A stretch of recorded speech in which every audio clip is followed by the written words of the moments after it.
Okay, take two. I touched a button on the top halfway through the video here and shut it off. So I got to start all over again. It's April 14th. It's Thursday.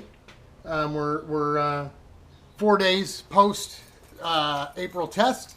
Me and Bob Kurkowski, Dave Aarons, and Sean the Lawnmower Man Swess spent the night, Sunday night into Monday morning, and we all took off Monday morning from the track. So been a short week and also a vacation week for me because Monday, when I got home from the track Monday afternoon, in and out the shower, put the wife in the car, ran her down to Metro Airport, and sent her off to Florida for the week. And I've been vacationing myself. No dishes, no cooking, no cleaning, none of the domestic stuff. Don't have to worry about when is she coming home. Is she, is she hungry? Is she not hungry? None of that stuff. Although I do still get out of the bed and make it right away, even though I don't have to. Makes me feel naughty if I don't, you know what I mean? Maybe it's just him. She's got me trained. But up to Grattan, Ted Stefke on his way in, thanks Ted, by the way, says, hey, I got something in the trailer if you want it. If not, I'm just going to throw it away.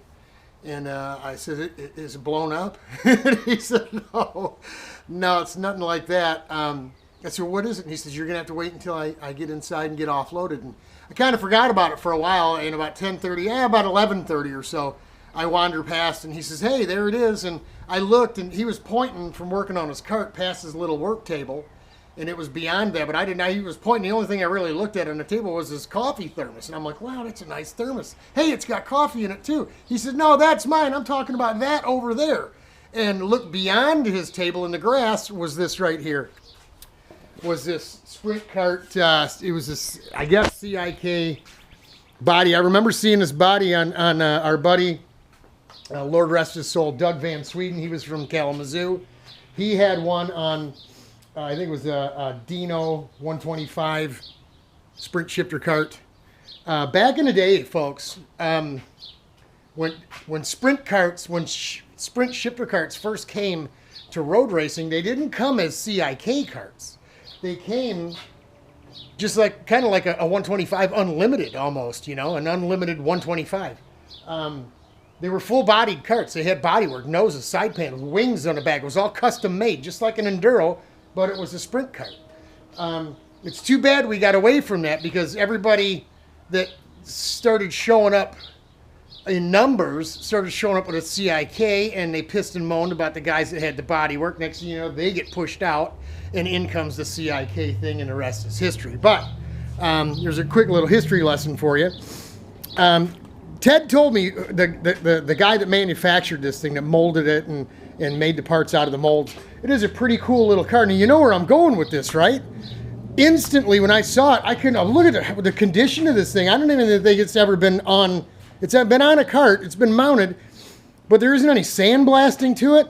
It's not beat up, cracked, or ground. I'm not sure it ever maybe went out for a test and the guy didn't like it or something, or maybe they mounted it and just, I don't know. But Ted said it was on the wall of his garage for like 25 years. So I said, heck yeah, I want it. I'll put that on the supercart if it'll fit. And I said, you just saved me a ton of time. One, I wanted to have my own bodywork or something that didn't look like anyone else's on the 250, right? That's the way the RPM boys roll. We do not like to be cookie cutters. So it was going to be a long process. I was kind of accepting the fact that the 250 probably wouldn't get on a track this year other than naked and just to mechanically shake it down. But probably not bodywork because with all the other stuff we got going on, bodywork, making plugs, models, pulling molds, making parts and stuff is so time consuming and expensive, but time consuming. This is really going to save us a bunch of time. So I measured the wheelbase of the Anderson, and it was I think it was about 45 and a half. This should be about 40 here. We'll just go to the middle of here. Yeah, looks like it's about maybe 41. So that's good. We can cut it in half and lengthen it for the wheelbase. And the Anderson, the Nerf bars were 47.25 or so wide. And this is 45 wide. So, yeah, I think we can. I think we can work with this.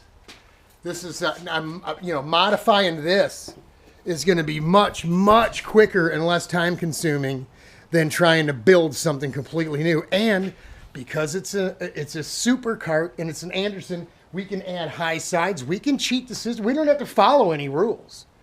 They're not going to enforce European supercart rules here. All they know is it's a supercart. None of the American rules apply. For, I mean, look at Neville Algae, for goodness sake. He's in a cocoon. His whole body darn near is from the waist down or belly down is completely covered. His legs and torso and everything are in a cocoon, which is completely illegal, according to the American rules. But because it's a supercart and he doesn't win any race, if he was winning races, there'd be protest after protest. They'd throw that go-kart out for sure and it'd never come back. But we're not going to cover ourselves up. We are going to raise the sides, though, so any air coming at us in the car doesn't spill in. I think that's the biggest thing about these supercarts is the seat is offset, your elbows hanging out, and it's just dirty, man. Just a dirty, dirty package. And we were really gonna go ahead and reinvent the wheel with these supercarts. But you know what? It's like I told Ted. He says, Robert, this is some old technology, old stuff. I said, yeah, but it's so old that almost nobody on the other side of this lens is going to remember it if they saw it at all. So when we do bring it to the track, they'll think it's new. So thanks again, Ted. Super sweet. It's a little narrower than we need and a little shorter wheelbase wise than we need. But again, completely workable. It's a good solid piece, man. I mean, there's no stress cracks in it. I mean, I don't think it's been used. There's no oil, juice, exhaust. Well, there looks like there might be a little tire rubber spray there. Looks like they may have run this thing once or twice, but it certainly hasn't seen a whole heck of a lot of use, folks. I am super duper excited about this. Super excited. So there you go. I don't know. I can't remember the guy's last name. Payfritz, Palfrey, something or another. Illinois, Indiana, something like that. But some of you sprint cart guys might remember this from back in the day if you were around back then when we were. Back when, like again, when I said when sprint shifter cart racing wasn't CIK, it was full-on real road racing bodywork carts. So that's the update for the 14th, man. We'll throw this on the supercart project playlist so you can we'll make sure this stays attached. But pretty cool, man. Let's get some little air release vents for the cooling the brakes off, you know, so that stuff can get out. Yeah, I'm really looking forward to playing with this thing. That's pretty cool. Thanks again, Ted. Hang in there, y'all. It'll get better. We're praying for you.